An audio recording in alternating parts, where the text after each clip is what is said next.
अवधूत चिंतन श्री गुरुदेव दत्त. अवधूत चिंतन पुष्प 13.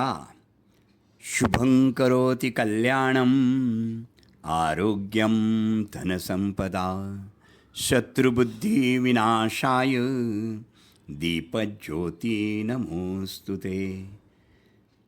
दिवा लावला देवापाशी. तिन्ही सांजेस देवाजवळ दिवा का लावतात आणि कधी लावावा याबद्दल जरा आपण आज बोलूया. याचा घरावर काय परिणाम होतो? तसे पाहता दिवसाला एकूण 8 प्रहर असतात. त्यातील 4 प्रहर रात्रीचे आणि 4 प्रहर दिवसाचे. त्यात दिवा लावायची वेळ महत्त्वपूर्ण आणि मुख्यतः त्या 2 असतात, सायंकाळ आणि कातर वेळ. पण या दोघांमध्ये फरक असतो तो कसा? दिवसाचा 4था प्रहर हा सायंकाळी असतो. तो 4 ते 7 वाजेपर्यंत असतो. त्यानंतर पुढे प्रदोष सुरू होतो. सूर्य अस्ताची वेळ आणि सूर्य पूर्ण अस्त झाल्यानंतर सायंकाळ व प्रदोष चालू होण्याची मधली वेळ हीच कातर वेळ असते, जी सध्या 6:30 ते 7:30 असते. आणि हीच वेळ दिवा लावण्यासाठी योग्य सांगितलेली आहे. सकाळी सूर्योदयापूर्वी आणि संध्याकाळी सूर्यास्तानंतर 48 मिनिटाच्या म्हणजे 2 घटिकांच्या काळाला संधिकाळ असे म्हणतात. आणि संधिकाळ हा वाईट शक्तीच्या आगमनाचा काळ असा मानला जातो. दिवा का लावावा? तर हे प्रथम लक्षात घ्यावे. दिवा लावणे म्हणजे अग्नीला आवाहन करणे. सूर्य मावळल्यानंतर वातावरणातील प्रकाश आणि ऊर्जा दोन्ही कमी होते. त्यामुळं जे जीवजंतू सूर्यप्रकाशात टिकू शकत नाहीत असे जीव वातावरणात लगेच पसरतात, शरीरात प्रवेश करू शकतात व स्वास्थ्य बिघडवू शकतात. वातावरण सूक्ष्मजीव असतात, त्यांना आळा घालण्यासाठी ऊर्जेची आवश्यकता असते. सूर्य मावळल्यानंतर ती ऊर्जा सर्व दिवे लावून मिळवता येते, म्हणून दिवे लावतात. तसेच प्रकाशाची ही कमतरता भरून निघते. ही वेळ अत्यंत महत्त्वपूर्ण, कारण बऱ्याचदा वाईट शक्तींचा त्रास या तिन्ही सांजेच्या वेळेला होतो. वातावरणाच्या कक्षेमध्ये प्रवेश करणाऱ्या वाईट शक्तींना नियंत्रणात ठेवून त्यांच्याकडून वाईट कृत्ये करवून घेतली जातात. म्हणून या तिन्ही सांजेच्या वेळी मोठ्या प्रमाणावर अपघात, हत्या होतात.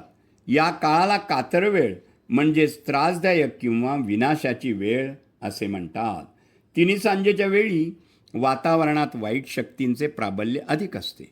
त्यामुळे वायुमंडलातील या वाईट शक्ती मुलांचे मन आणि बुद्धी यावर आक्रमण करण्याची शक्यता अधिक असते. वायुमंडलात कार्यरत असणाऱ्या वाईट शक्ती रात्रीच्या काळात मुलांच्या मनात भय निर्माण करतात.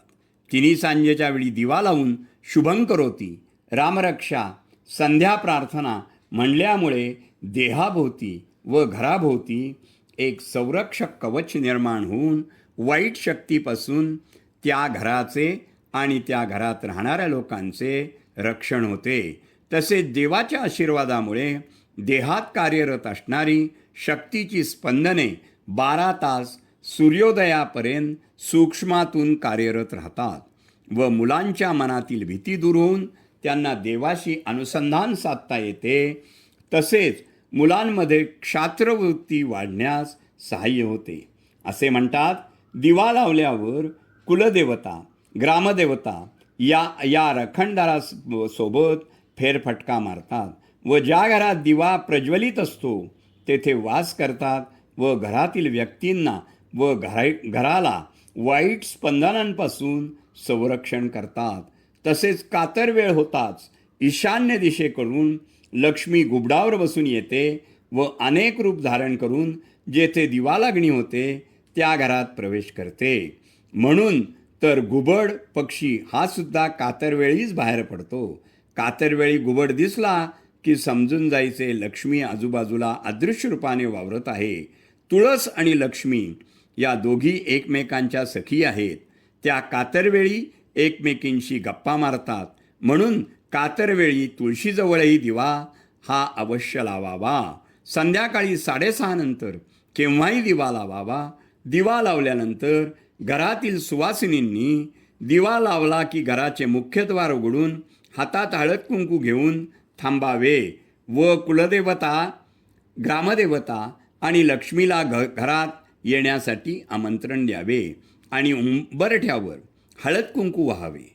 देवाजवळ आणि तुळशीजवळ दिवा लावून देव आणि दिवा यांना नमस्कार करावा. हल्ली सगळेच कामात व्यस्त असतात. संध्याकाळनंतर सगळे घरी येतात, मग दिवा लावण्याची वेळ चुकते. अशा वेळी आल्यावर हातपाय धुवून दिवा नक्कीच लावावा. कारण जसं आईवडील मुलांची वाट पाहतात की मुलं कधी घरी येतील, तीच वाट आपली कुलदेवता देखील बघत असते. कारण घरातून बाहेर पडल्यानंतर परत घरी येईपर्यंत आपली जबाबदारी ती घेत असते. ज्या घरी तिने संध्येला दिवा लावून स्तोत्र पठण केले जाते त्या वास्तूत लक्ष्मीचे अखंड वास्तव्य राहते. सुख, समृद्धी आणि शांती अवश्य असतेच. ओम श्रीं श्रिये नमः. शुभं भवतु, शुभं भवतु, शुभं भवतु.